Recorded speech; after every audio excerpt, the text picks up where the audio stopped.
Yo, what's up po mga idol? So today's videos ay kumakain pala kami dito sa Japanese food restaurant mga idol. Dito sa Taiwan po mga idol.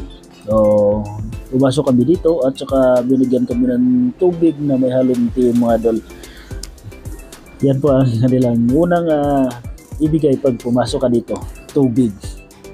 At saka dyan mamili ka mga idol na gusto mong orderin. At yan sa brochure nila, yan. Pwede ka mamili dyan kung anong klase na pagkain na gusto mong orderin para makain. So, tignan mo natin mga idol kung ano mga itsura na lang ng pagkain. So, sa totoo po mga idol, first time po namin kumain pala dito sa Japanese food restaurant po mga idol. So, yan po ang kanilang brochure or catalog mga idol na iba't ibang klaseng pagkain po mga idol. At saka pagkatapos yung mga idol, so naka-order na kami dito mga idol. So yan ang aming order. At saka parehas lang kami in-order pero sa akin may pula. May ano pala, may halong sili pala yung in-order namin.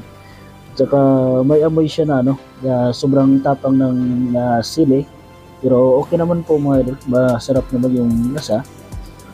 So titikman na natin yan. At ito na nga, titikman ko na yung lasa.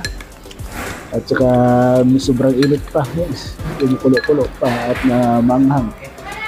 At yan, at una kong tutumpo mga dun, yan, parang humakain o hindi kasi sobrang anghang po mga dun. Pero kinain ko na lang kasi sayang na magbabayad na-order na. At saka yun na mga dun, tiis-tiis lang kumakain kahit na manghang, pero okay naman, masarap yung timpla nila. At saka sa katagalan dito mga idol, ubos din mga dito sa sobrang Babaw. yan, maya-maya, wala na kami dito mga idol. So, thank you mga idol.